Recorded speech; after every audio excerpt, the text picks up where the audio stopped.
सौराष्ट्र क्षेत्र के वेरावल के नजदीक स्थित है। सोमनाथ मंदिर एक पवित्र तीर्थस्थल है। कहते हैं कि यहाँ भगवान कृष्ण ने यदु वंश का संहार करने के बाद देह त्याग कर लिया।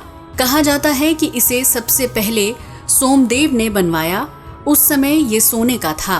इसके बाद द्वापर युग में जब श्री कृष्ण गुजरात जाकर बसे तब उन्होंने लकड़ी से इसका निर्माण कराया। आखिर में महाराजा भीमदेव ने इस मंदिर का पत्थरों से निर्माण करवाया। ज्योतिर्लिंग। सोमनाथ का ज्योतिर्लिंग 12 ज्योतिर्लिंग में से एक माना जाता है। इसकी स्थापना के पीछे कई पौराणिक कथाएं हैं। इस पवित्र ज्योतिर्लिंग की स्थापना वहीं की गई थी जहां भगवान शिव ने दर्शन दिए थे। असल में ज्योतिर्लिंग 2 शब्दों से मिलकर बना है। ज्योति का अर्थ है प्रकाश और लिंग का अर्थ है चिन्ह या छवि। ज्योतिर्लिंग को भगवान शिव के रूप में पूजा जाता है। कहते हैं कि इन 12 जगहों पर साक्षात भगवान शिव प्रकट हुए थे।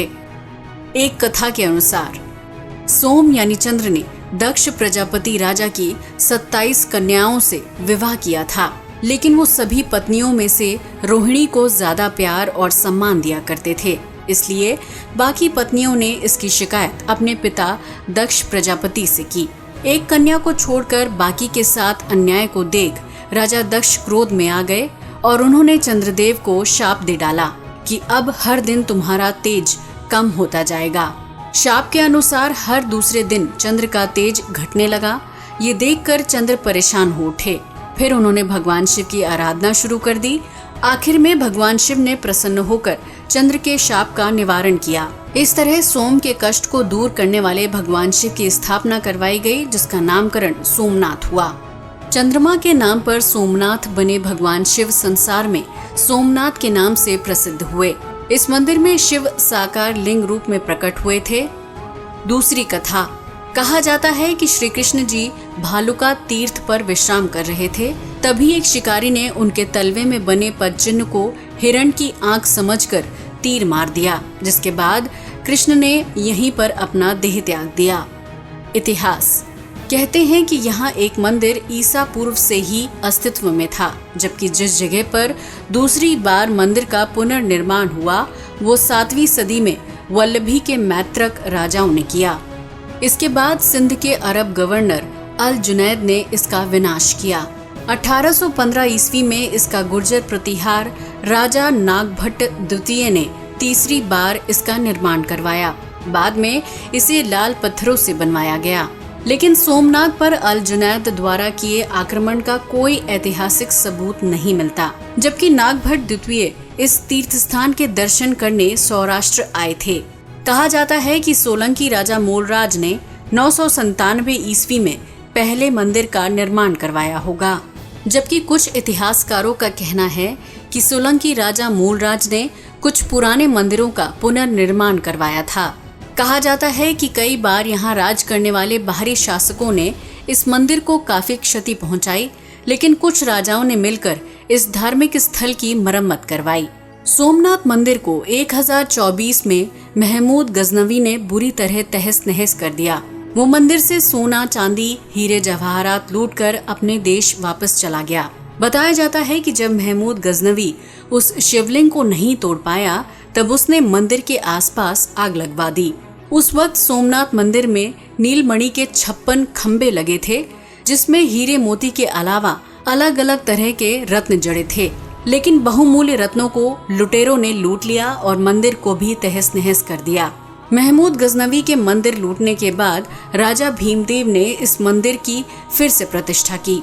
1093 में सिद्धराज जयसिंह ने भी मंदिर की प्रतिष्ठा की और उसके पवित्रीकरण में पूरा सहयोग किया। 1168 में विजेश्वर कुमार पाल ने जब जैनाचार्य हेमचंद्र सरी के साथ सोमनाथ की यात्रा की तो उन्होंने भी मंदिर में काफी कुछ सुधार करवाए। सौराष्ट्र के राजा खंगार ने भी सोमनाथ मंदिर का सौंदर्यीकरण करवाया।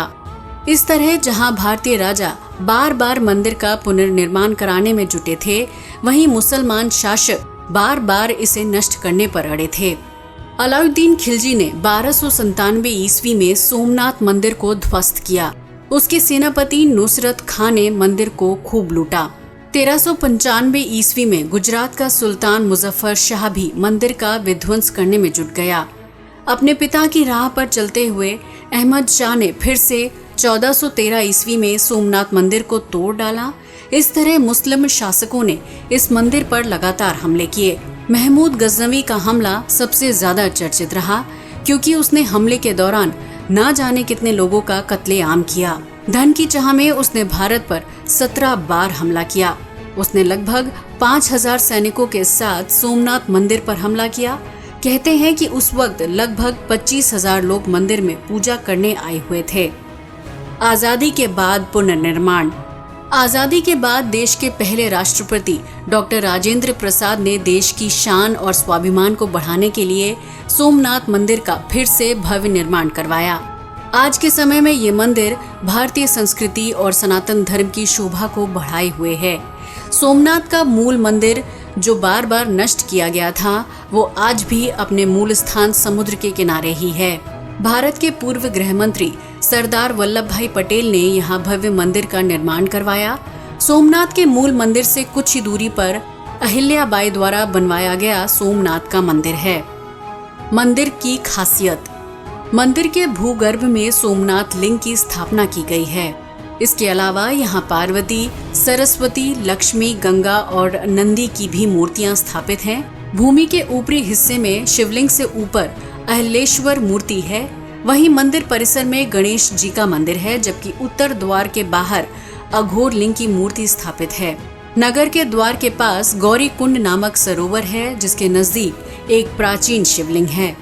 तो दोस्तों, ये था सोमनाथ मंदिर का लंबा इतिहास, जिस पर मुस्लिम शासकों ने बार बार हमला कर सब कुछ तहस नहस कर दिया, लेकिन हिंदू शासकों ने मिलकर हर बार उसका पुनर्निर्माण करवाया। आज के लिए बस इतना ही।